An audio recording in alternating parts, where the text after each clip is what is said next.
Hello, Facebook.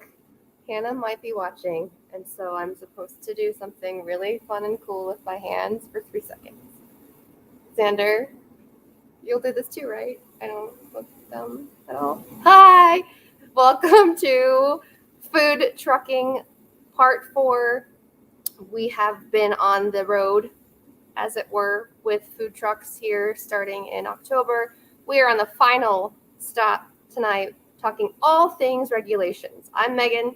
I'm here at the library, coming from Square One Small Business Services, part of Mid-Continent Public Library. That's the library behind me. Thanks for joining us tonight. We're going to have a blast. We are going to be joined by our friend Xander Winkel of the Ennovation Center and Laurie from Ragusa's Italian Cafe, creperie extraordinaire. They are going to be telling you everything that you need to know to be legal and to be in compliance with the folks who sign all of the things that are in the book, which we will talk about, that live in your food truck.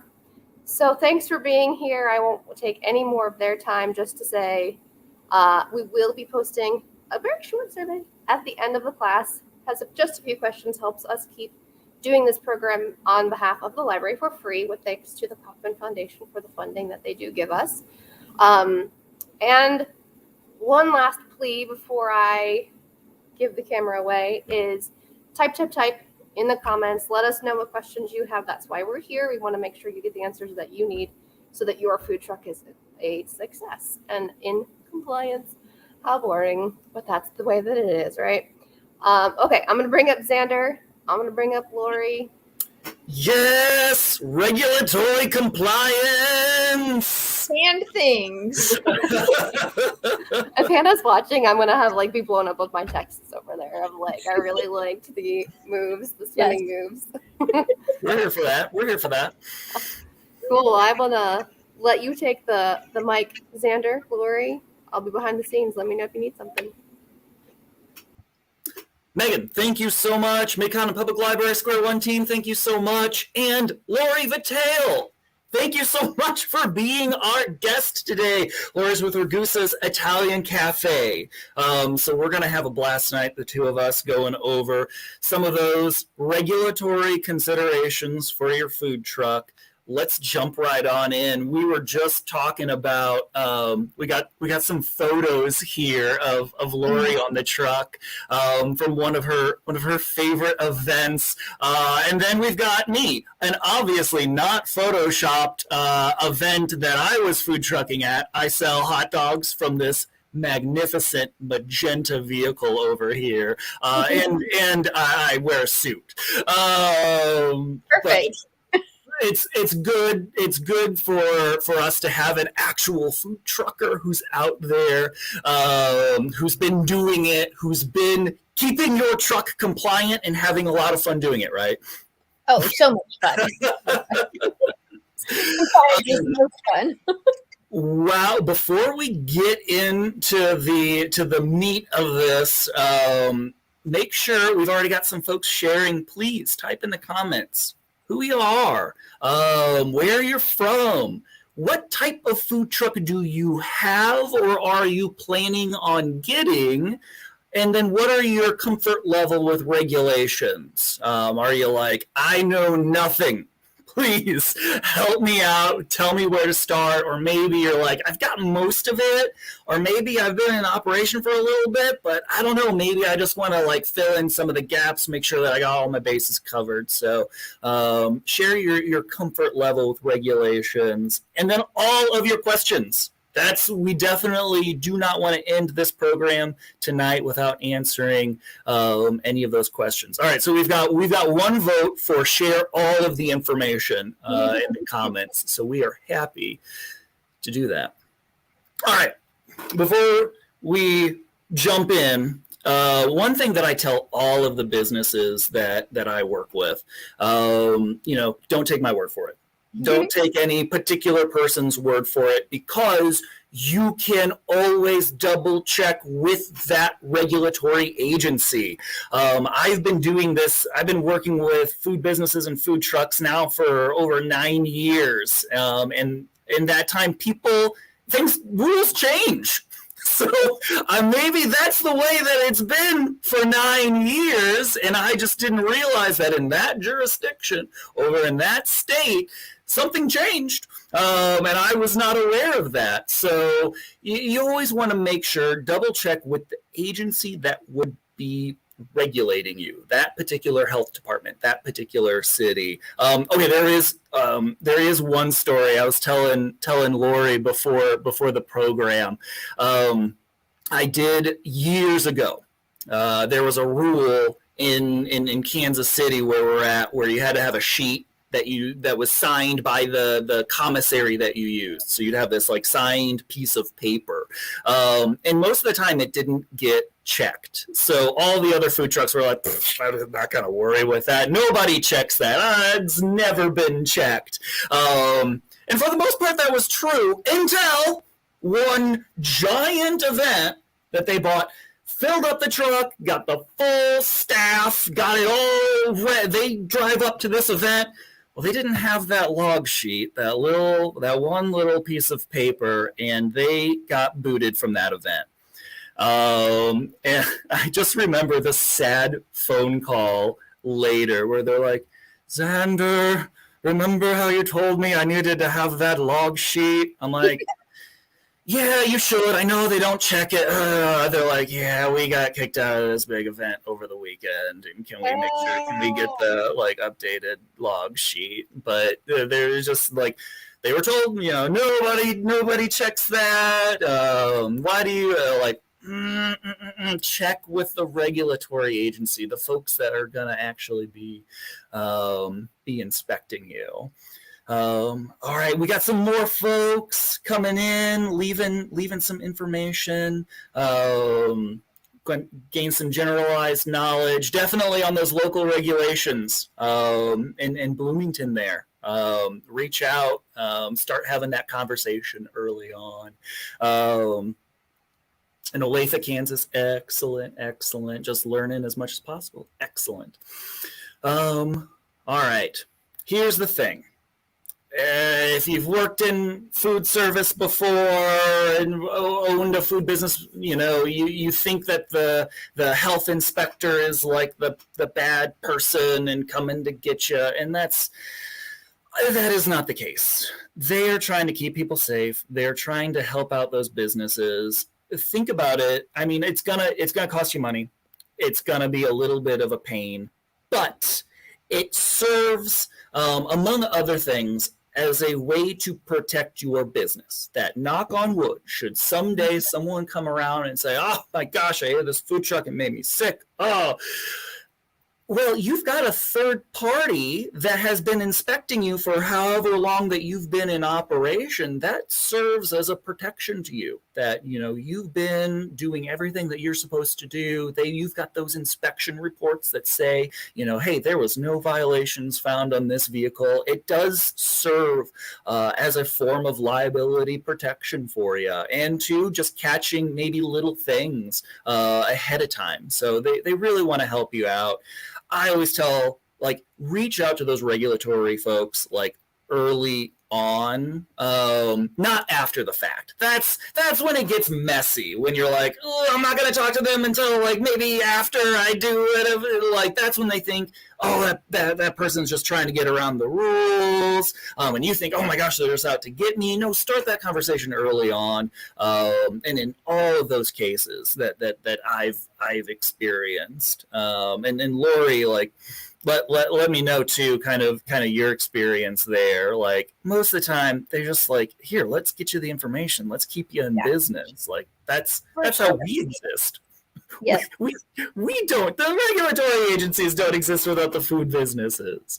So definitely reach out early, ask those questions. They appreciate it because it makes it easier for them when they do show up for inspection. They're like, hey, Laurie, we love you. You're always on top of things. This is great. Got to do the inspection. Here you go. Have a fantastic day. Correct. Definitely. All right. Oh, actually, okay, Laurie, Is there any particular example that you are willing to share of how like a regulatory agency or a city or somebody kind of helped you out along with your process of getting your food truck going?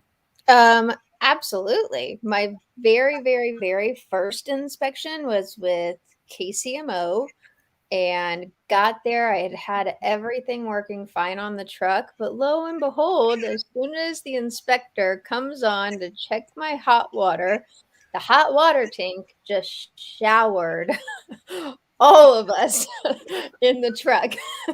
We shut it off really quick, tried to shut it down, and she was like, I'm going to give you a few minutes. If you can get this fixed while I'm checking another truck, I'll come back and we can pass you.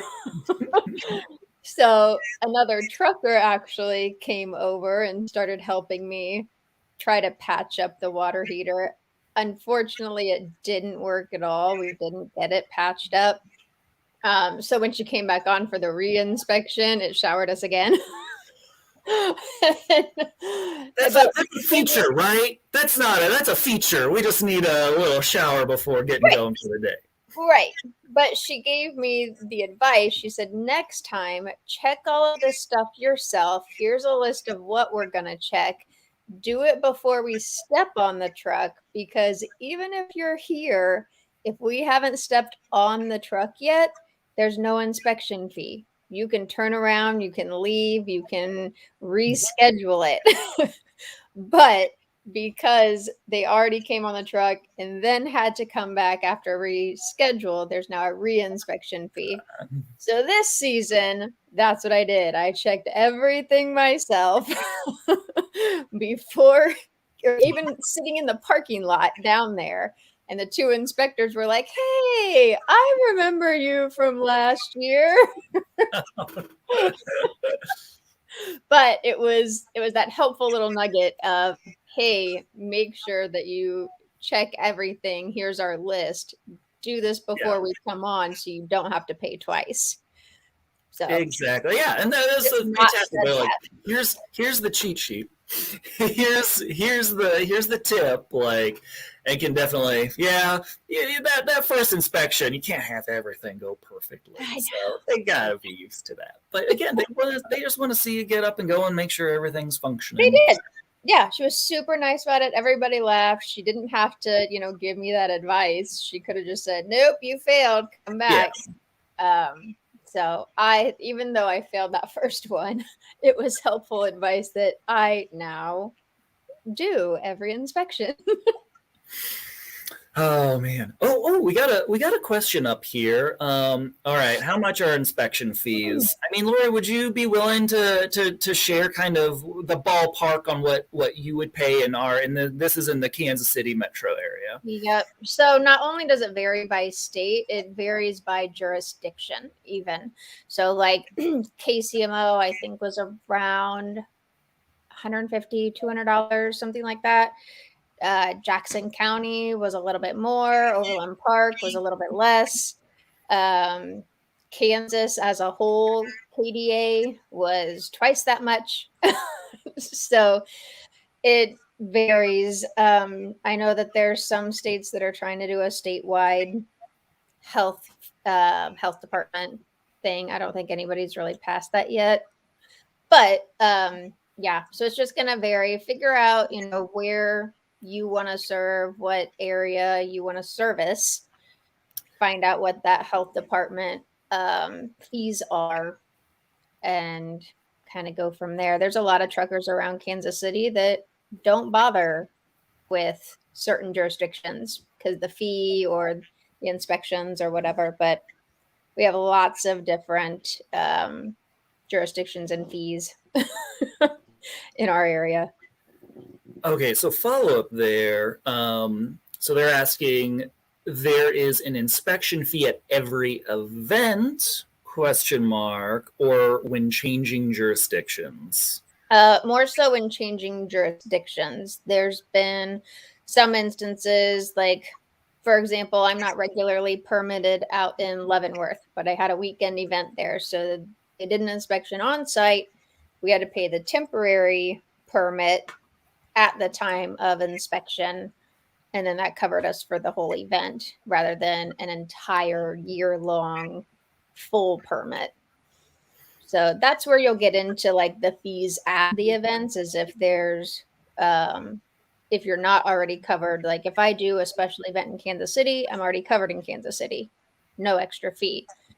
But if I'm not covered somewhere, they may offer a temporary weekend permit that they'll do an inspection on site and pay them at the time. Yep, that's perfect. Yeah, and it kind of depends. We got another kind of question on if it's by county, like, so for states like Missouri, generally it is. It may be by city, like you were saying, Laurie, might be by the state. It just kind of depends on where you're at. So that's why you want to have those conversations early on, so you're not surprised. You're like, wait, this is a different, like for us, we've got the example of we're in Jackson County, but some of the larger cities within that county have their own jurisdiction. So you're like, wait, I've got the Jackson County permit, but it doesn't work in these cities. Yes. You want to figure out that map ahead of time. You don't want the surprises. The surprises are fun for nobody. So that it's just another one of those things. Figure out who is your jurisdiction, or who is the jurisdiction. And that's a service, all the mobile food units that we work with. I'm like, if you've got an event, you got to ask me, and I will at least tell you what jurisdiction that is, so you can go connect with them and figure out, is this something. We'll talk a little bit more detail as we get into the some of the more information on some of those considerations. All right. This is it. How to legally exist. So I know a lot of you had said, hey, we're just getting some information. Obviously, you got to get the food truck and set it up and do all that. But the business itself, there's some of that legal infrastructure and permits and licenses and things that you'll need to get. So generally speaking, one of the first steps that you're going to do to legally exist is set up your entity. This is a really important first step. So I typically will recommend that all of our businesses, consult with, if they have legal counsel, if they have somebody that's doing their taxes and accounting, depending on how you set up your business will determine what kind of entity is going to make sense for you. Again, generally speaking, you've got 3 large categories of entity. You've got your sole proprietorships. That's basically just you out there operating as you under your name, or you've applied specifically for a fictitious name for that business. But there's really no legal or liability difference between you, the owners of that business, and the business itself. You also have limited liability corporations, limited liability entities, where there is some legal separation between the business and between you and the individuals that own it, and potentially, depending on how you're setting up that LLC, maybe a difference between how this business is taxed. Maybe it's taxed as a corporation, and then you are paying yourself as an employee. Or more commonly that I see is that our folks will set up as a disregarded entity and keep the taxing together, but have the legal liability separate. And then you can fully incorporate, and there's a number of different tax purposes, or maybe investment purposes, or there may be a reason that you would want to set up fully as a corporation. So just from that little very brief abridged version of setting up an entity, you can already kind of tell there's a lot that goes into that. And not even to mention, when you've got multiple owners of a business, it becomes really important to make sure that you've got your operating agreements in place, that what happens when this is actually a very common scenario that we see in partnerships, where one person wants to get out of the business. How does that work? Do they have to pay money? Do they get money? company? Are they allowed to? Like, how does that work?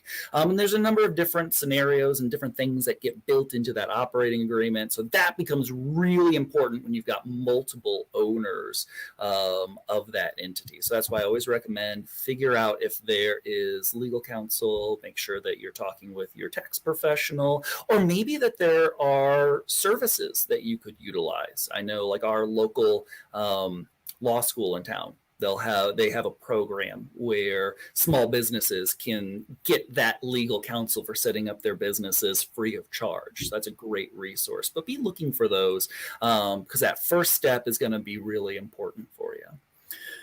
All right, tax IDs. You're going to have your federal tax ID, and then you're also going to have tax IDs.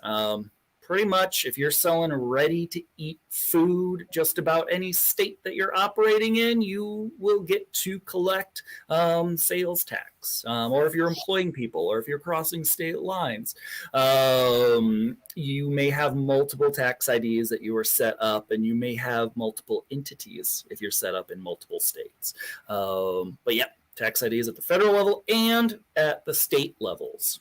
And then your local permits are where it starts to get more nitty gritty and into the details. And now you're looking at details of how your truck needs to be set up, what kind of things you need to have on your truck, where can you operate all the local level. This is where you want to have that person that is an expert and be talking with those regulatory agencies. And in most cases, yeah, just like Laurie was saying, like, here's the sheet. Here's all the things we look at. Here's the booklet. Any of the jurisdictions that our food trucks work in our area, there's typically some book that I can download or somebody I can contact and get all that information ahead of time. Because again, surprises are no fun.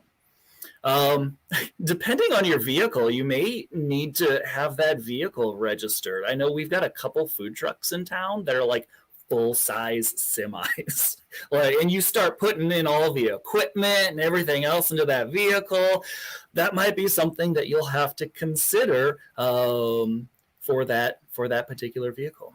All right, insurance. Something that I'll say here is make sure that you are working with an insurance company or an agent that is familiar with food trucks. Food trucks have an interesting combination of liabilities because it's food that's got it's on wheels, and there's hot things, sharp things. There's all sorts of considerations and liabilities there. So although the person that you go through for your personal vehicle and home insurance can figure out and find and get you insurance, the real value is that you can have a conversation or connect with or figure out with that insurance, like what kind of insurance do I even really need, or knock on wood, if you ever had to have a claim, that process is going to go a little bit more smoothly with somebody. It's like, nope,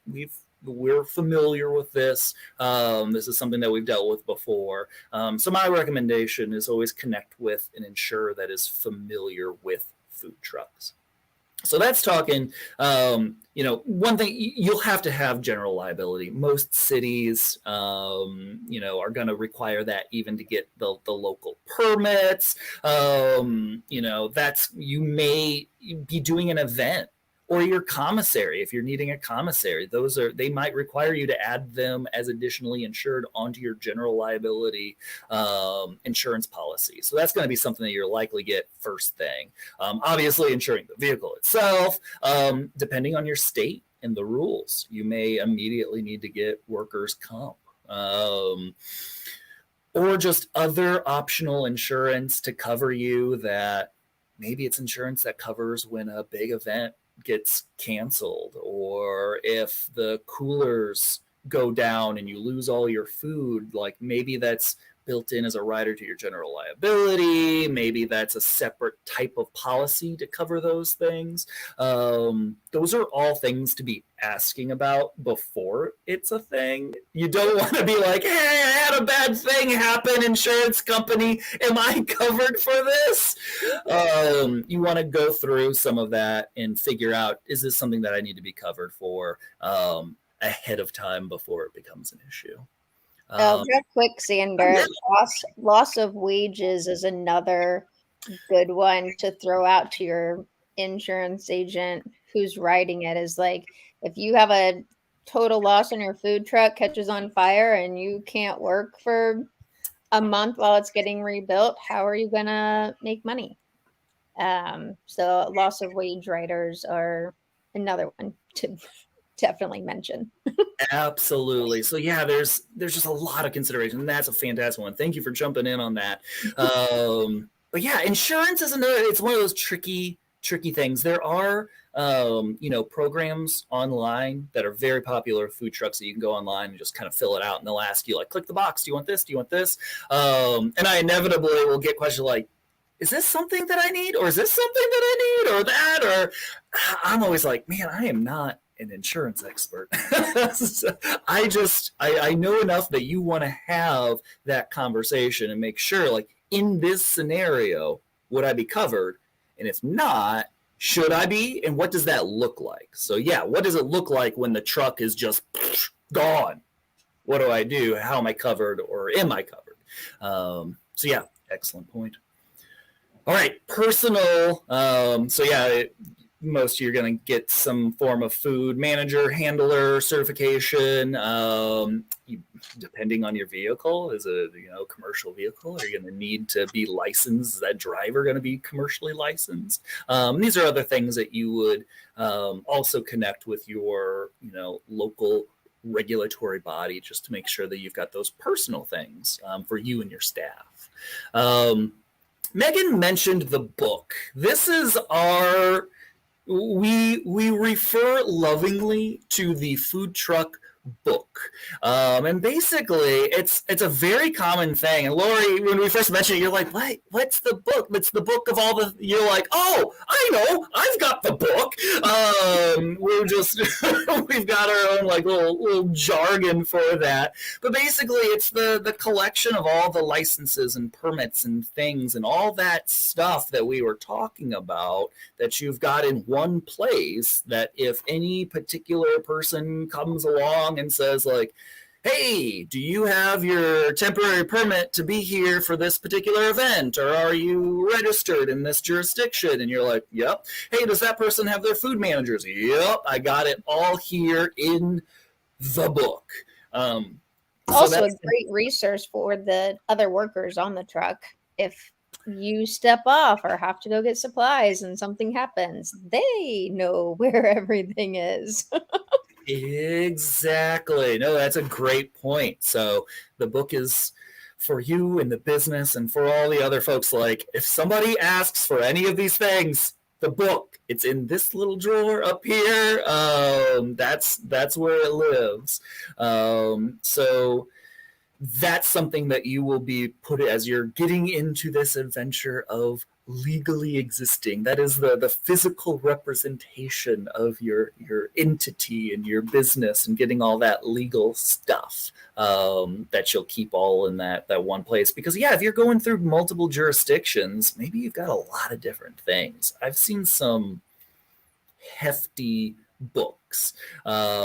Just keep that all together as a resource to make sure that you've got everything that you need and can answer any of the questions and show any of the permits that you would need to do. Before we jump into taxes, Laurie, what would you say is the most, or was the most challenging part of actually like setting up the legal entity of your business?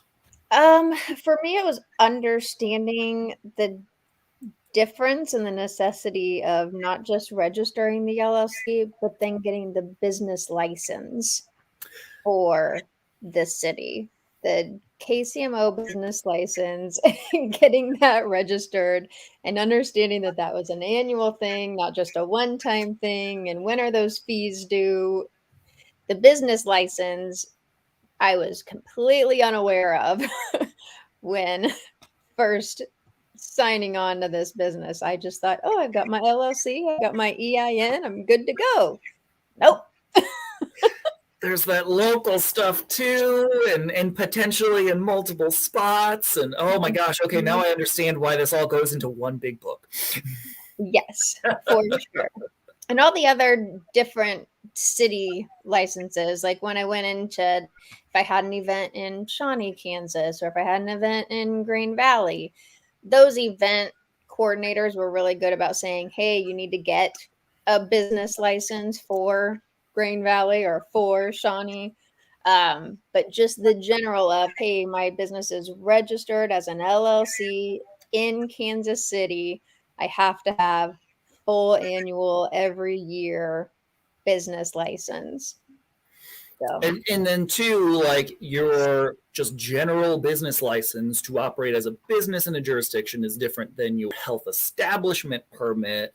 If you've ever like been into like a restaurant, they've got all those things hanging on the wall. If you ever pay attention, it's like tucked away in a corner somewhere typically, and you can look and you're like, oh, there's that, and there's that, and then maybe there's the liquor permits, and then man, you got a lot.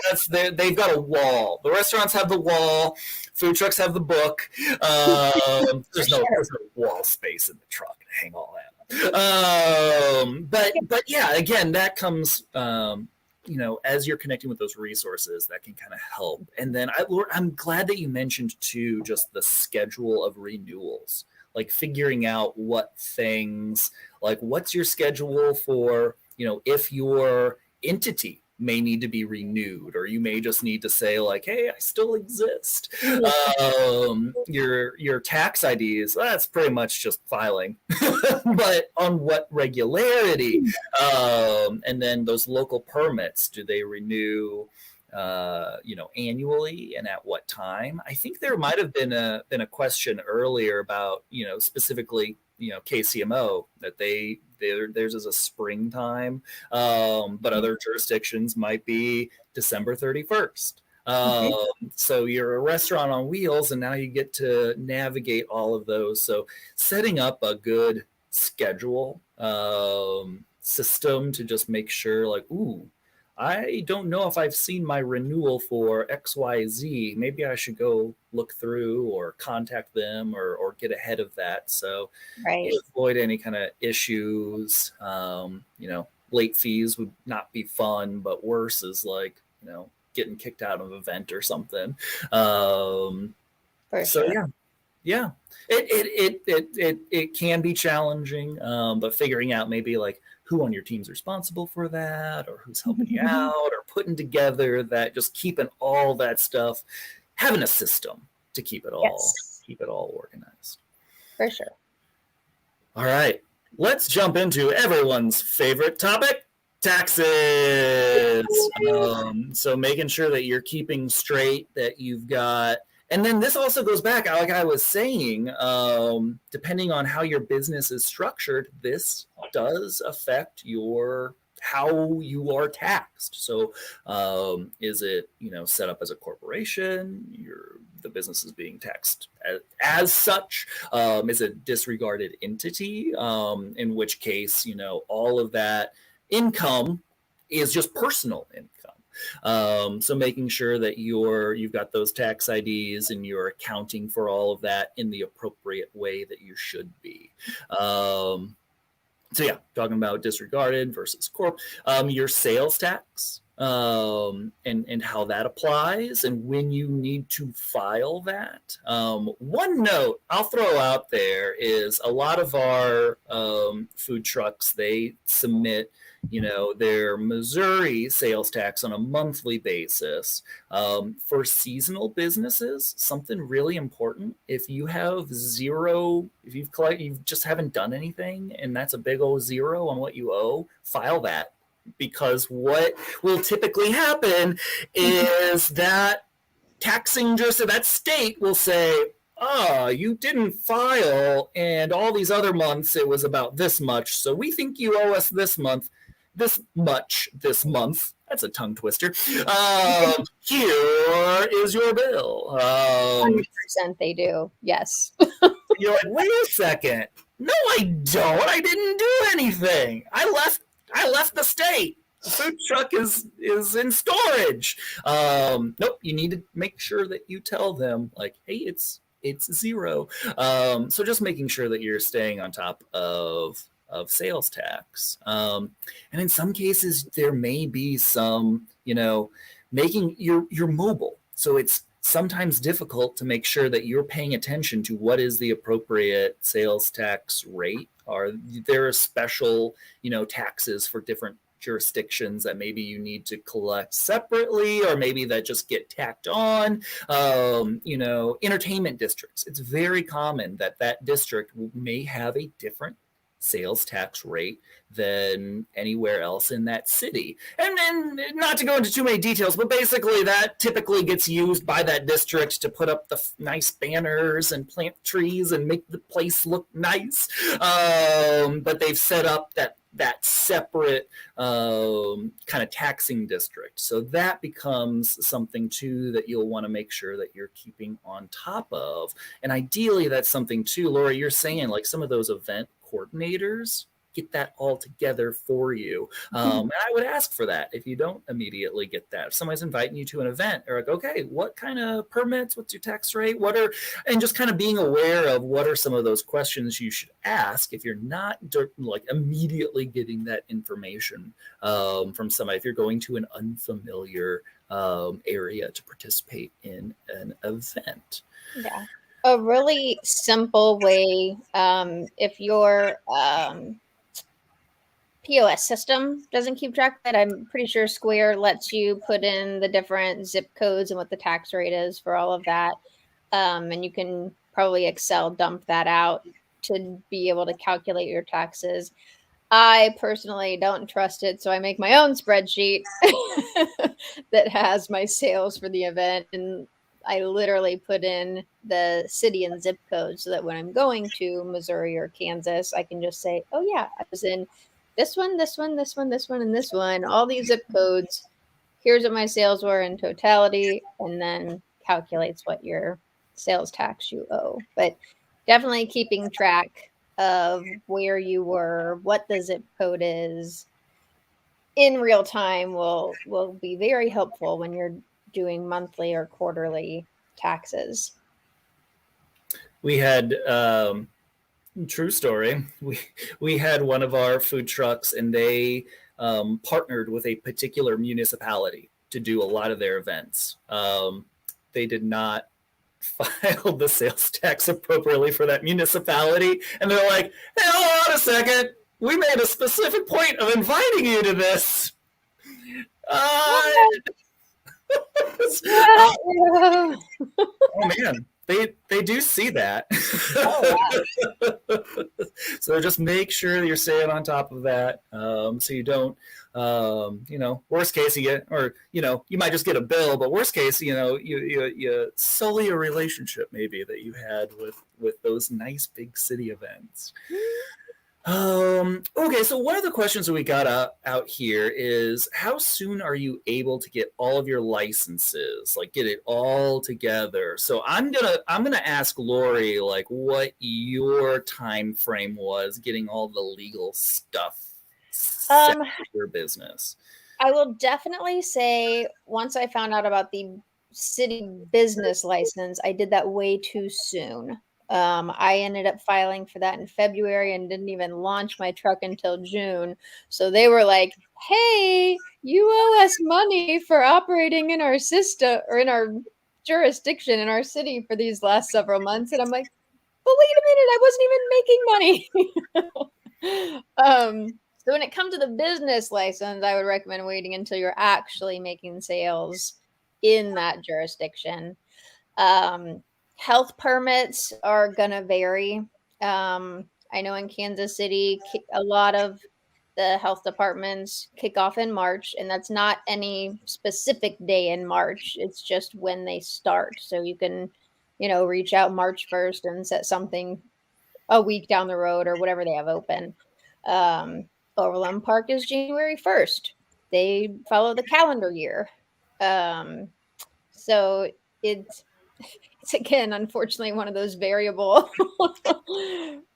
district by district jurisdiction thing. But LLCs and EINs, you can do it anytime. As soon as you have the name, business license, I would wait till you're producing sales and health permits. Find out what city you're going to be serving in and when they start inspecting.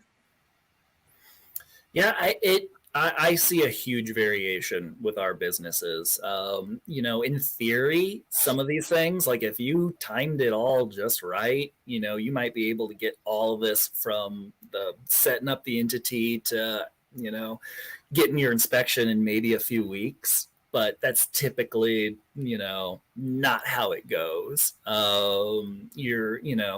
You've got to get on the schedule for that inspector, and sometimes folks will file accidentally, like click something wrong and it doesn't process. So give the average that I have seen is usually like 3 months. If the plan is all right, we're rocking and rolling on this. I've seen businesses maybe take a year and give themselves the time to get it all set up. And Laurie, you had a really good point about, like, as you're setting those things up, okay, you legally exist. In some cases, it's very important if those particular forms have options on particular dates. So, for example, they'll ask, depending on the form that you're filling out, when is your actual start of operations, or when will you make taxable sales? You want to make sure that you're pretty close to that, because if you're way off, they'll be like, you exist and you said you would be selling stuff by now, money please. And you're like, no. Or if in that case you're doing that same thing where you're like, I made zero money, I know I said I'd start this month and I did not, I made zero money. Here you go. So making sure that you're paying particular, I know it's tempting to just be like, click, click, click, click, click, get this done, give me the piece of paper. But you want to give yourself some time. At least, I'd give yourself a couple months at least to get all of that sorted out. Give yourself some time if there are any issues or things that need to be corrected, or you don't know, maybe your local health inspector is on vacation that week. Yeah. Can't get the initial inspection done until after they get back. And also give yourself time to really feel out where you're going to serve. Kansas was really great in that they give us 5 or 6 events to work in Kansas before we have to actually file for our health permit, which allows us a chance to see, okay, do I really want to go over the state line? Do I want to stay in Missouri? So it's okay to give yourself that time to see if that's really working out for you or not. Absolutely. So yeah, I think the moral of the story, don't try to rush this. That's when we see mistakes that happen that cost you more on the back end. Give yourself the time to get it all straightened away. I love when I, talk to our businesses, our food trucks, like in the fall. Like, the plan is to get set up in the spring. I just want to make sure, after the holidays, I'm going to have some time, get this all straightened away. So by the warm season again, we're ready to rock and roll and get out on the street.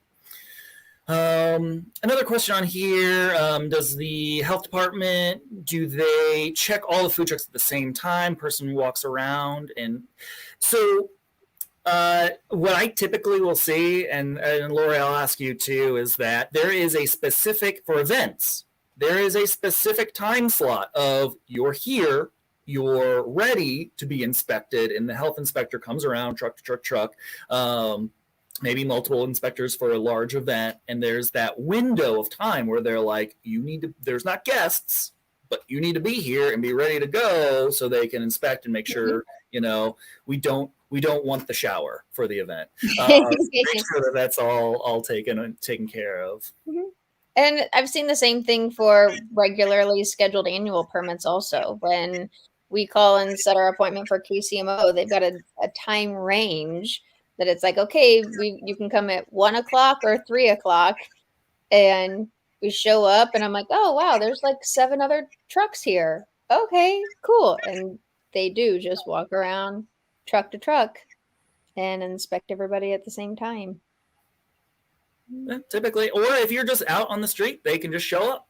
Like if they're just like they'll watch your Facebook and see, hey, I need to get this, because typically there'll be a number of inspections that they'll need to get done for your business within the year. So they're like, you're on my list. I got to get this inspection done. I see that you're at the corner of 91st and Main. I'll see you there, but they don't tell you. So just making sure you got everything all put together. Okay, we got an interesting question here from Albert.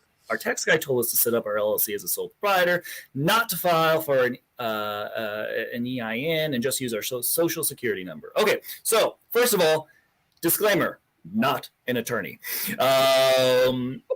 Also, your tax guy is not an attorney. So my recommendation is that you would, in this case, seek actual, like a business attorney to make that decision. It honestly could be a case where the person doing your taxes is like, ooh, that sounds difficult. I would like to keep this all just under or maybe they don't do businesses. So the only way to work with us is that you're going to just use this completely personally and not separate. Personally, if it was me, I would not be driving around a food truck selling something that goes inside of people as a sole proprietor with no legal separation between me personally and the business itself. The $50 or whatever it ends up costing you to set up an LLC is well worth the amount of legal protection that you get from setting up that way. So in this case, I'd recommend getting somebody that is a business attorney who I would get their perspective on it before you make that decision. Now, if you are set up just as a fictitious name, you can later on go set up as an LLC. So it's not too late if you're already like, oh, I'm out there and it's me. If you wanted to reorganize that entity, that is a possibility. Laurie, any input? I'm not a tax person either, but my understanding is even if I would back Xander on the LLC is going to provide you far more protection than just a sole proprietor. But even setting up as a single member LLC, you should be able to still have a really simple filing with just a Schedule C.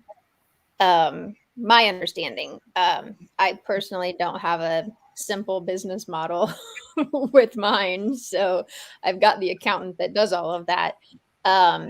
But yeah, double check, ask those questions. Don't be afraid to reach out to a business attorney to ask those questions, and then take it back to your accountant and say, hey, this is what I'm hearing, this is what I'm researching. Why do you think that I should just run it through my social security instead of an EIN, and see if that matches up? If it's a family friend, it could be a difficult conversation to have. But if it's outside CPA third party, might be easier to, ask those questions, but definitely make sure that you're comfortable with understanding the decision that's being made, for sure. I love that, Laurie. Like, wait, why? why are we sitting here? It's great to ask the questions. And then Tracy, we had a question about setting up initially in the city of Independence. I think this is the same thing that we were kind of talking about before. You're probably, even if you're just setting up in that single jurisdiction, you're still getting all the state stuff, all the tax stuff. You're not worrying about multiple localities, but it's still, I would give yourself that couple months at least to get initially set up for all that legal stuff. Excellent. All right, let's jump in to the next topic. Commissaries. All right. What is that? Because you might see that on some of these permits, and like, I need to have the commissary, and I need some information from them. Basically, first you want to figure out, hey, is that something that is going to be required or not? And if it is required, well, you're going to have to get that set up. If not, does it just logistically make sense to get a commissary? So what is it? Basically the home kitchen for your food truck. That's where if you're doing the bulk of your prep work there, you're doing your dishes there. You're not getting a full-size commercial dishwasher onto somebody's truck. So that's set up at that home kitchen, or maybe that's where you're keeping your storage. That's where you're doing your water fill and dump. So it's that home kitchen. Sometimes you just legally need to have that particular address set up, or maybe it's providing a particular logistical service that is going to be required for you to operate. And then sometimes too, depending on the commissary, maybe you're allowed to, it's set up that the truck, you can make sales from that location, or they'll have events at that location. So that could be an additional benefit. And then too, that it's your shared kitchen, your commissary has got other food trucks who are a wealth of resources to help you out. So one of the other benefits there is just connecting with those other trucks, connecting with that particular commissary on some of that education and resources, and helping you out. So Laurie, you got a commissary, you really like them. Can you tell me how they have helped you out as you are getting started and as you're operating your food truck? They've been super helpful for me, from the extent of checking on me through the security cameras. Like if I go to the truck a night before an event and I'm there for 5 hours prepping, I've had calls and texts that says, "Hey, I see your truck down there. I haven't seen you for a while. Your car's there. Are you okay?" Just to make sure I'm fine. They've given me heads up on, hey, Kansas department has been out. They're inspecting trucks. Just a heads up. Make sure you've got everything in the line. Just a lot of little things like that. There's been times where I've lost electricity on my truck randomly, and I keep it parked somewhere else, and I didn't know about it. So they'll reach out and say, "Laurie, your truck's down. We're going to get it, reset. Just an FYI, come check your food, make sure nothing's spoiled," and have me come down and take a look at things. So they're very involved in the process. They're not just taking my money and going, is how I feel anyways with it. And it's an important thing too, because you can, just an existing restaurant out there can be typically a commissary for you.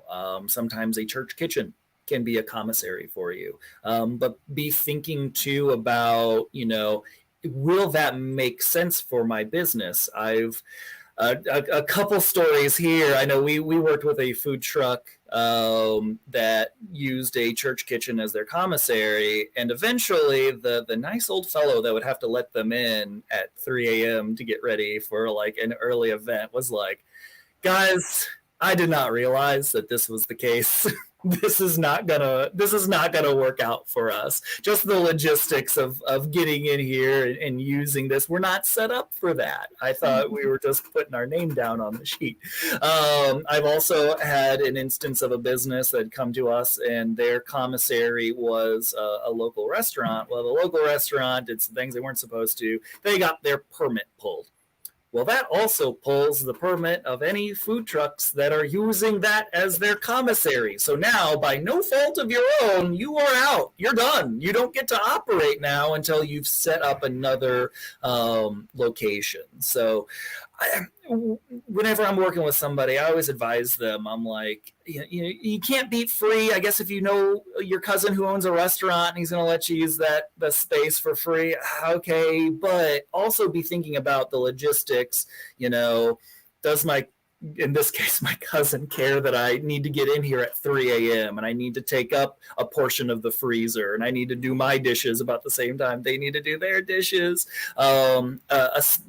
A shared kitchen or a commissary that's set up to specifically work with food trucks is going to do those things like Laurie was saying, like check on you and help you out.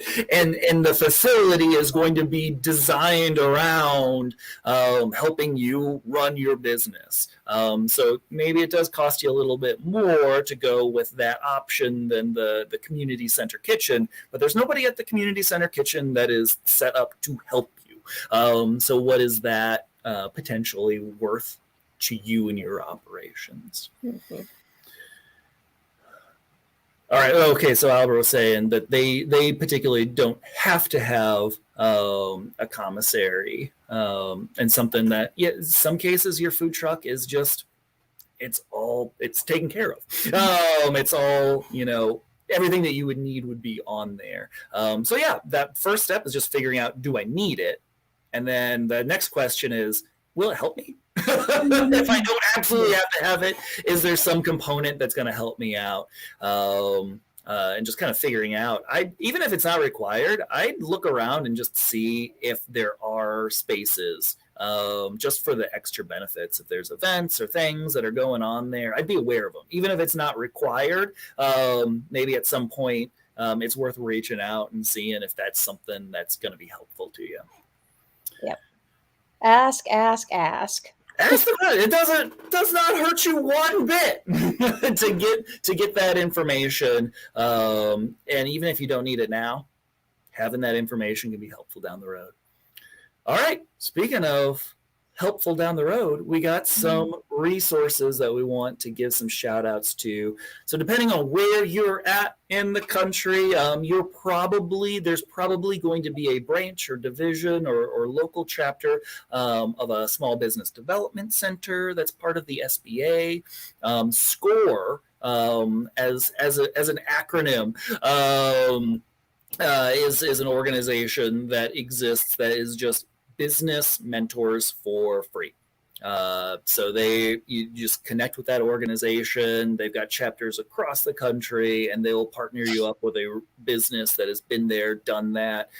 Maybe the finances are just something that is your weak point. They can partner you up with a business mentor who's strong in there. Maybe it's somebody from banking that can help you out. And then women's business resource centers, same deal. They've got classes and programs, and in some cases microloan programs that are part of the Women's Business Resource Center.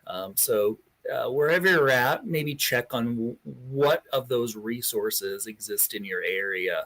And these are all typically going to be either very low cost or free programs for you to participate in.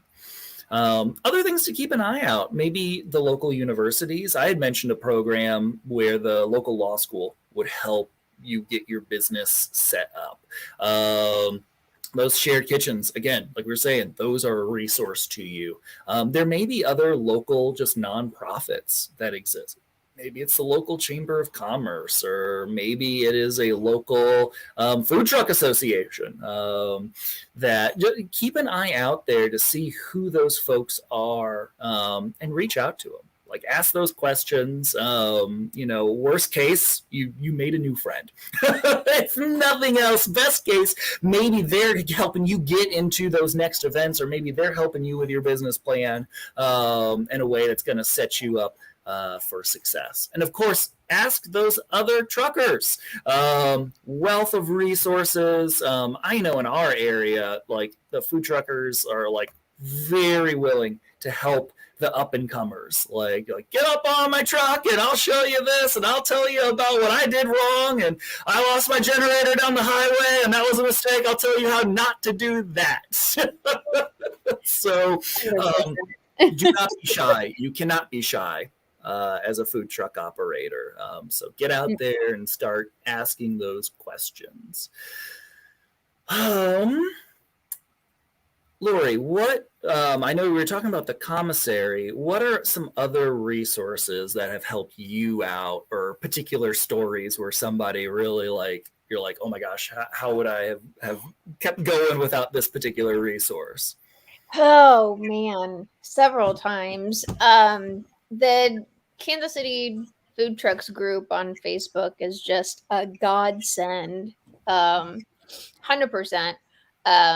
When I was very first starting the idea of a food truck, reached out to that group and immediately got thrown into somebody's truck, just like you said. And I actually shadowed with that truck the entire summer before launching my own to just kind of see the good, the bad, the ugly. And I learned a lot of things of what I didn't want on my truck and what worked and what didn't work. And just a huge resource for sure has been the Facebook group. Yes, definitely work on a truck for sure. I've had 2 people shadow me on my truck this year that have thought about launching their own, and unfortunately scared one of them away. But that happens. Well, they didn't drop a lot of money then on a food truck. Right. If they're like, this is not fun for me, that's okay. It is not for everybody. Figure that out before you spend a lot of money.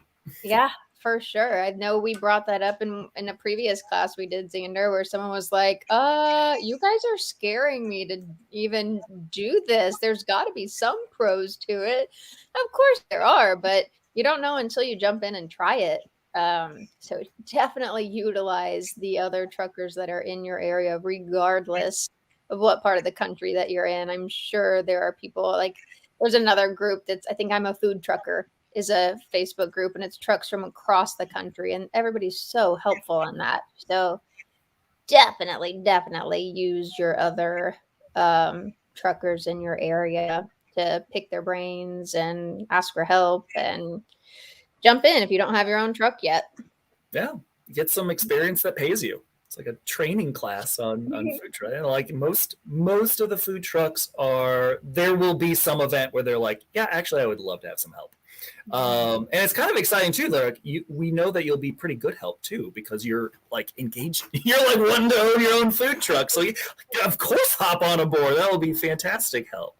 So definitely, if you have not worked on a food truck and you're interested in getting into food trucking, don't get the information, but don't worry about setting up the entity yet. Don't count those chickens before they hatch. Get on the food truck, figure out if this is for you before you start dropping some money on this plan.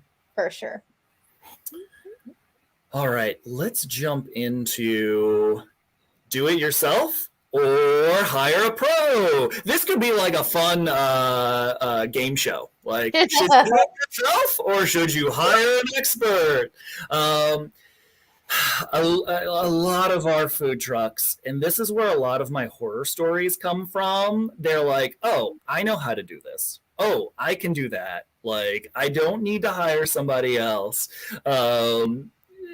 In some cases, even if you think you can do it, it may make sense to have the expert take care of that. So be thinking about, okay, what needs to be on the truck, your electrical and your plumbing, the equipment, what's the list of all the things that need to get done?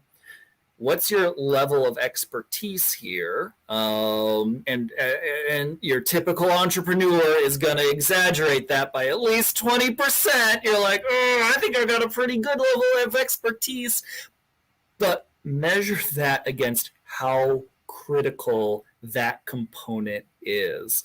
If this goes out, is my truck out for a day, a week, a month? Like, how critical is this to the overall business? Is spending some money to make sure that I know it's taken care of worthwhile? And then the other thing is just calculating the business sense. Would it make sense to pay somebody that they can get your truck done faster, or they can, do your accounting maybe in a, it's, a day for your accountant to get, all the taxes together, but you're spending a whole weekend. Like, shouldn't you have spent that weekend making sales? That's what you wanted to get into. Maybe it just makes financial sense to pay an expert to take care of some component. So my one interesting story here of a well, actually, I had a couple. That generator thing was a real one. Somebody installed their generator themselves, and then saw it the next event just bouncing down the highway, and you're like, oh, that did not get strapped down appropriately, did it? Another one that was. We had a food trucker, and they did some of their own wiring, and it was just this dumb little connector that in the middle of an event just came apart. That's it. Just disabled them, and they were just out that event. Then they had to go take it, and they're like, okay, I figured this out, have this expert look at it, and they're like, oh yeah, you just gotta put that together. And I'm like, oh, what a little thing to cost a whole lot of money. That's one of those, yes, it would have cost some money to have the pro do it, but that one hurt. I actually found an awesome builder that let me watch while he was doing some things. Now, of course, I'm not going to try to install my own plumbing or electricity or anything that I might get electrocuted, but simple things like my water pump kept blowing a fuse. So he showed me how to just change the fuse. It's super simple.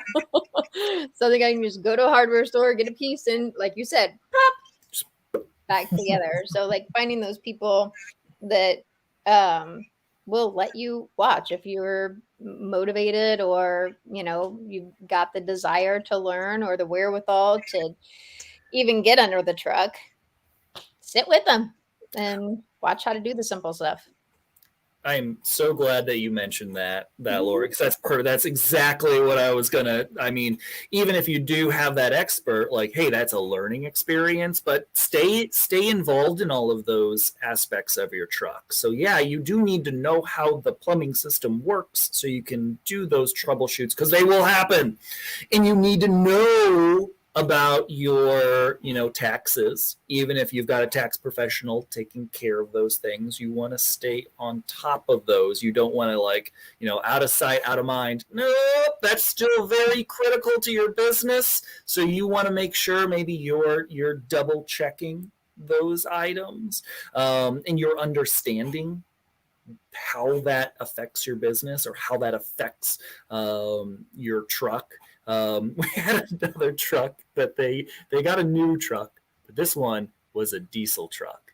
And that first winter was not fun. They're like, truck doesn't work. I'm like, no, it's a diesel truck. There are different considerations in cold weather. But definitely something, yeah, you could have connected, with if you're having somebody put it together and know those things. Maybe those troubleshooting items too, those could go into the book, or maybe they're a separate book of oh yeah, I remember all this stuff happening last year. It was just that thing, and I need to go find the book thing and put it back together, and here's the picture of it that I took. That's what it's supposed to look like, or this is the fuse that I need to purchase. Yeah. And just staying on top of all those things. Sure. But you don't have to do it all yourself. Sometimes it just is easier to have the expert kind of take care of it or do the day-to-day. But that doesn't give you a get out of doing that task free card. You still need to be a part of all those aspects to make sure that if that does go out, you can get back selling food and not be like, what is happening? and waste that particular event. Well, even you bringing up taxes and understanding, like I have someone that does all of my bookkeeping and files my taxes for me, but I stay involved enough that when they give it to me to review, I know what I'm reviewing. We had a food trucker that was just writing every month, not knowing what it was for, and accountant ended up not ever utilizing her money to actually pay the taxes. So she got shut down when the IRS came looking for 2 and 3 years worth of taxes that had never actually been paid. Because you'll have a confirmation, and that's something to be looking for. But if you're not looking for the confirmation, Yeah. So yes, staying involved.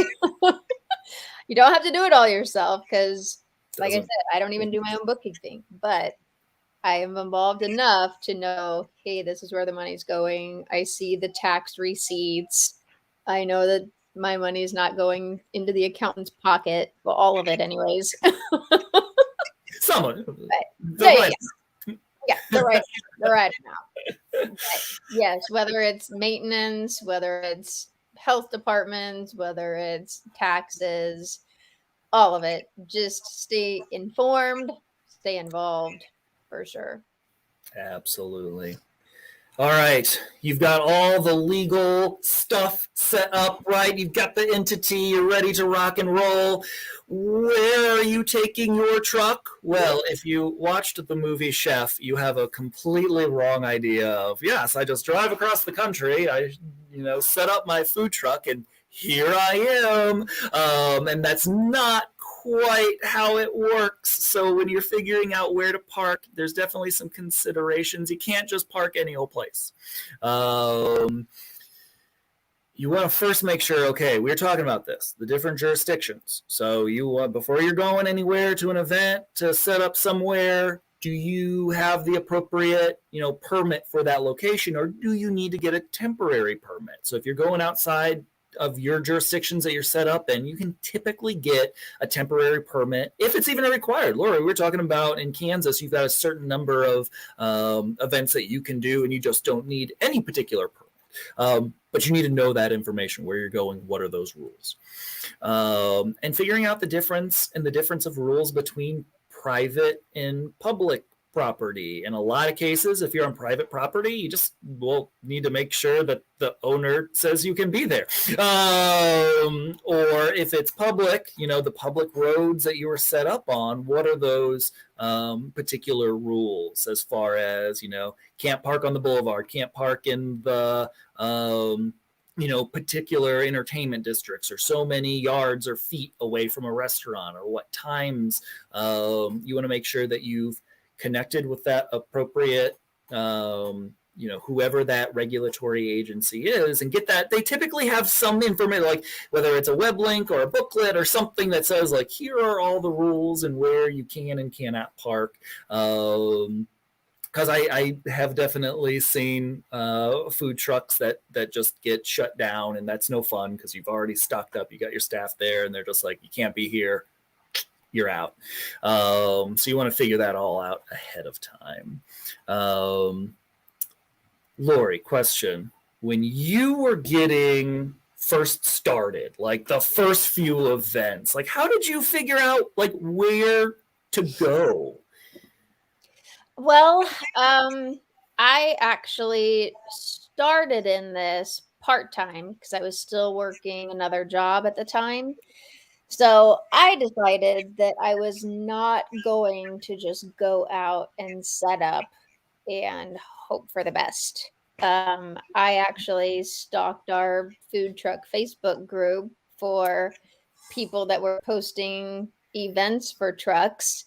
And at that time, like I launched in the middle of pandemic. So at that time, it was really just HOAs and neighborhoods that were like, hey, we want trucks to come out, please. We'll take anyone.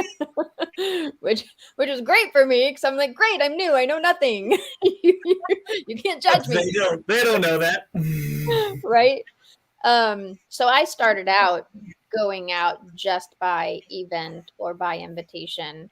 And and still to this day haven't even set up a location. I mean, there's a lot of trucks that figure out what works for them, what their demographic is, and they find a local business to partner with and set up outside of it 3, 4, 5 days a week. But that's just nothing that I've chosen to do in my business model. So it just depends on what works for you. Some people are like, yes, I'm in this. I'm going 60 hours a week. I'm going to be out 9 to 9 every day. I want a full experience and opportunity to make all the money I can. And others are like, we'll go out a few times. What events are happening? Exactly. So yeah, figuring that, and that kind of also speaks to, okay, where should I have my permits at, or what kind of things, how should I set up that legal stuff depending on where I'm going and how I'm going. How did you figure out, okay, so you're just getting started, you're getting into like the neighborhood associations. Like, how did you figure out, okay, what do I need to go to this neighborhood and set up? That's another ask the truckers. They're my first go-to for what do I need, why, and how. I mean, even when I did think about going out on the street and parking and like seeing the other trucks that did, it was also a matter of asking like, hey, how did you do that? Do you need a certain permit? Do you need permission? Because yeah, once upon a time I was like, ooh, maybe it would be nice to have a set location every day. But again, it was just ask. Hey, can I look in your book? Right? What's in your book? Oh, I need that. Okay, thank you. I actually had someone literally hand me a blank log sheet from their book when I didn't have one for an event. They were like, here, you're going to need this at this event specifically. Start filling it out. Yes. So definitely those other truckers, those resources, they can help you out a lot, especially as you're just kind of figuring out. And for you, getting started in the middle of a pandemic, it's like all topsy-turvy, like, like where are we going? What are we doing? We're going to some neighborhoods now, because that in our area, that was not really a thing. Right. In the Kansas City metro. You didn't just like show up to somebody's neighborhood. They'd be like, what are you doing here? But like that was like the thing there that made so much sense. They're like, oh my gosh, an option that is different and new and it's coming to us. Excellent. So figuring all that out and having the other truckers just like help you out with that. Mm-hmm. Excellent. All right. The last thing we just want to and be thinking about, got some time. Think about those questions that you want to ask us before we leave. But really, it's just keeping up on everything. Don't like I said, regulations change. So you want to be staying on top of all of that. Making sure we were talking about those schedules. The schedules don't always line up perfectly. Not everything comes due at the same rate, the same time of year. So you really do need to stay on top of that. Keep all those things in a schedule. So, even if you miss that particular, renewal registration notice, in your schedule, like, oh, this should be showing up sometime soon. And stay connected to those resources that can also help you stay up to date on everything. And if there are any changes, and, just keep on trucking and doing your thing. But don't slack on any of it. You gotta stay on top of it. Just like I was saying, I've been doing this for 9 years. I know all the things. No, they keep me on my toes because they change it. So I can't slack. I got to stay up to date. I got to stay connected to those regulatory agencies to make sure as things change, I know to tell our food trucks. And not sure where to start. I mean, first of all, go to Google. Check out the business of food trucks classes and videos. Like Megan was saying, this is the last one in our series for this fall. But do not worry, the other ones are recorded on the internet for all time for you to go and get that information. Definitely check out those other business resources. And big theme of the night, ask another trucker. If you're like, how do they not do the, when I'm like, ask somebody. I'm sure somebody else has had the problem. So yeah, definitely connect with those other resources. Okay, so we've got it. We've got an interesting question. We are preparing a candle truck. How much is different food truck versus boutique truck? I mean, the first big thing is you're not selling food. So you're not dealing with the health permit food handlers. But quite honestly, most other things translate. You've got a business on wheels, so you want to make sure that you're appropriately set up in all the jurisdictions that you need to be set up in.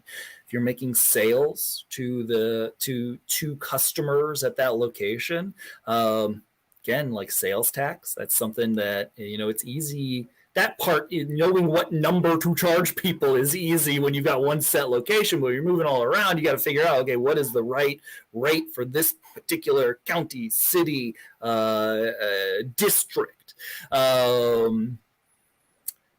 But yeah, honestly, interestingly enough, most things translate other than the food specific components for another kind of mobile type business. Laurie, any other thoughts on a candle truck? I think you've kind of hit the nail on the head with that one. I see that she said they do have a brick and mortar also. I would maybe get with your accountant and ask them if there's any kind of difference that you would have to set up that business differently for the mobile sales, or if everything's being counted as through the brick and mortar as a full entity. I'm sure there's going to be some difference in, like Xander was saying, if you're going to different parts of the city, having to get set up there. But again, ask. Yes, yeah. And you may want to, with the candle truck, in addition to the bricks and mortar, you may want to start at least with the questions from step one in setting up the entity. It may make sense that the mobile candle truck, although it's all under the same brand, and to the customer, they're like, oh yeah, they've got a shop down in here, but now they've got their truck. Maybe that's a different, separate, LLC that you own. That way you are separating the liability of the mobile unit from the bricks and mortar. If something happens over here, it's less likely, I should say, to affect the bricks and mortar. So I'd start from square one as another, like Laurie was saying, as a different kind of business model, but be connecting with those resources. And this would go too for those folks. Maybe you've got a restaurant and you're like, I also want to get into food truck, or vice versa, that you've still got the food truck, but you're getting your bricks and mortar. Be thinking, I would start that thought process as this really is a separate business with a separate business model and plan. And at least be thinking of that way. Now, whether or not it makes sense for you to separate the entities themselves, or how you really set up all these things that we talked about tonight, that's going to be a discussion with your, whoever is your legal counsel and your accountant and all those other experts, those different resources that we mentioned that might be able to help you out with how and what that looks like. But that's an interesting one. Candle truck. I like it. Ooh, reach out to other boutique trucks in your area. If there are other trucks, I know around here I've seen flower trucks, like selling plants. I've seen boutique trucks. I've seen candles. Lots of different non-food trucks. See if you can find somebody else. I'm a huge advocate of don't reinvent the wheel. If there's somebody else doing something similar to you, pick their brain. Yeah. And find out how they did it or what they're doing. We're working with a mobile chiropractor right now. It's like mobile services. Like it's a thing. But yeah, a lot of it does translate. It's just you got to set up that business in multiple different areas that you're going to. Okay, Kimberly's got a question. Okay, how do we do table events to build funding for the setup? Permits in each city, our Serve Safe class. Oh, you got that set up for Monday, so you're super excited. And you've got your first event Black Friday weekend, and not sure what to do. Okay, I want to make sure that I'm answering this. The question that you're asking is when you say like table events, so you don't have the truck set up, you're just kind of doing a more of like a catering type event where you're showing up to a location and serving food. I'm assuming, or even if you did have a food truck and you were doing more of a just serve. Okay, excellent. And sometimes we do have trucks that use the truck more as like a catering vehicle sometimes for a venue, and you're actually going in and serving maybe in a space. That is typically a different type of permit. We've run into this issue before where maybe a food truck has the permit to sell food from their truck, but they don't have the permit to then cater to a different location outside of the truck. So for that event, now we're gonna go back into exactly what we said, where it's figure out, okay, where's that event at? Connect with that particular regulatory agency. So whatever city or county that might be in, and just make sure that you're set up. And it may not be terribly difficult if this is that like first kind of event, you're just doing a temporary event. It may not be terribly difficult to get that all set up in that jurisdiction. So that's most likely the route that you're going. You want to figure out who's the regulatory agency, and just make sure that you've got the regular temp event things that you would need to serve food. Yep. Let them know. Let's see. What about meat versus baked goods? Let them know what you're serving and how you're serving it. If you've got any equipment out there, if you're running a generator for power, if you have any kind of cooking equipment. I know we've got one now who's got their waffle maker or their waffle iron on a table right now that's going out to events. So yeah, just let the health department know what you're going to be serving and how you're going to be serving it, and they should be able to tell you what like you what you need, for it. yeah, or what you don't need. In some cases, I would lean, and then there was a part on one of the slides where I say, getting permission might take a little bit of time, might cost you a little bit of money, but in this case, forgiveness is more expensive. And that's typically what we've seen. So you want to spend the time, make sure that you've got your ducks in a row, pay the fees or whatever it is that you need to get set up. Because in the long run, either, not being able to get that health permit when you need it because you had a particular violation, or if you do there's some sort of penalty. Those are they're designed to be painful. You don't want those. So definitely connect with those folks ahead of time and figure out what you do or do not need. And sometimes I'll tell our trucks, go ahead, reach out to this health department, tell them that you're doing, this particular event. I can tell you from experience that this will not require a permit because you're doing a closed event. It's private for this particular wedding and it's in this particular jurisdiction. But because you reached out, if they see you on your Facebook and you're like, having a lot of fun in like Citiesville, Illinois, like at this event, they're like, wait a second, like now they got to figure out, this was a wedding, or maybe they are gonna like, we can't, maybe it's not so cut and dry from what you've posted, and they're like, we're gonna have to stop them. But because you reached out and just said, hey, I'm doing a wedding here, And they're like, oh, great. Yep, you don't need anything. And I always recommend that our folks, like, keep track of like who it was that they talked to there. And like, yep, I talked with, Sarah at the health department on Thursday. And she was saying that we didn't need anything for this particular event. So even when you think like, I don't think I need anything, I recommend reaching out because that makes it cut and dry for everybody that's involved. Where can we find the various checklists? How do you know what the commissary checklist is? We have no idea what to look for, for these checklists to have in our book. It does get tricky. I feel like a commissary, like for our space, I have a very specific checklist that goes over all the basic things that are needed for this particular location. It goes out to all of our folks. Here's a checklist, links to all the things that you need. An event coordinator, Laurie was saying too, like they, would say like, here's all the things that you need for my particular event. Here you go.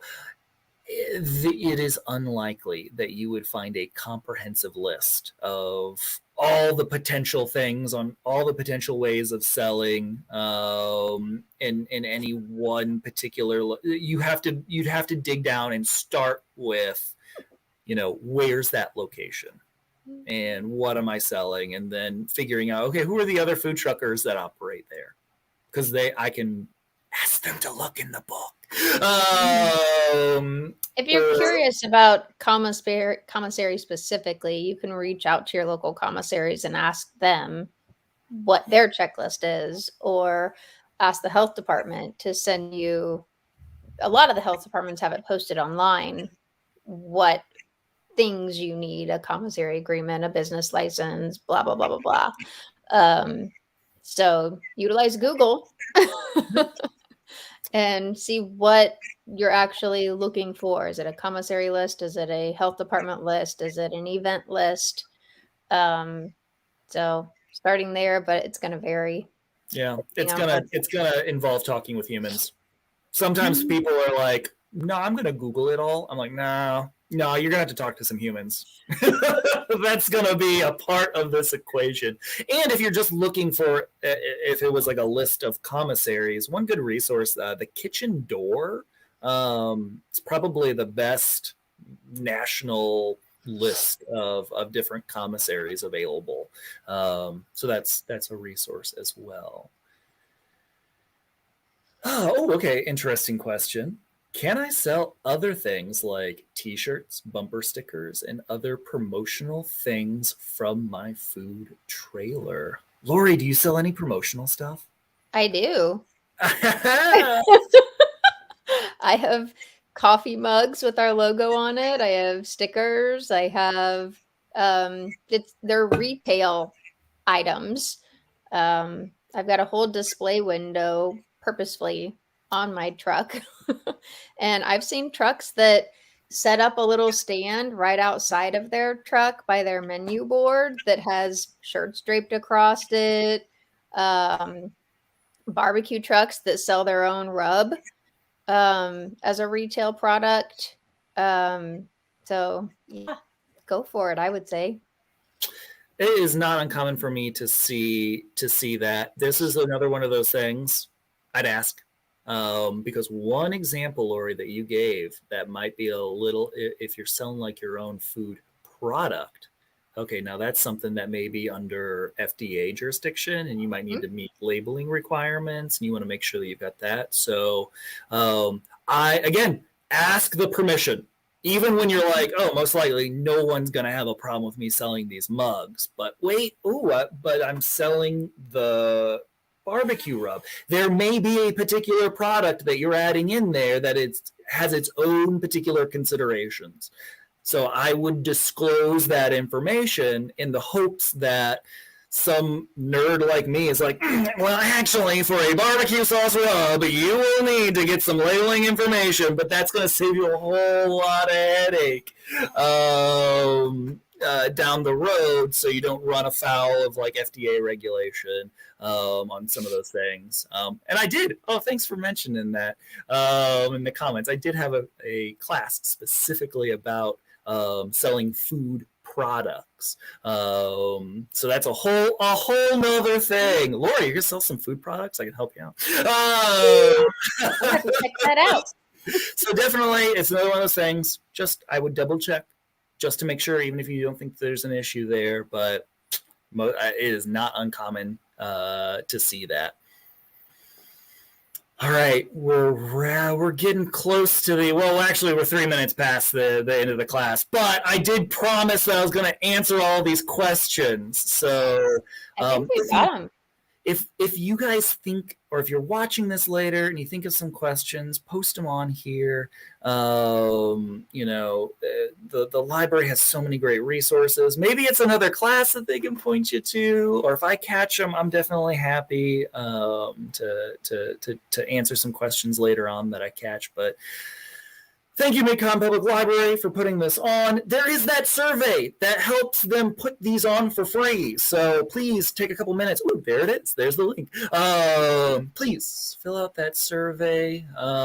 Laurie, thank you so much for spending your time sharing your experience and expertise. It is always a pleasure to run programs with you. And thanks to all the folks out there on the interwebs watching us. We appreciate you spending this evening with us. So have a good one, everybody.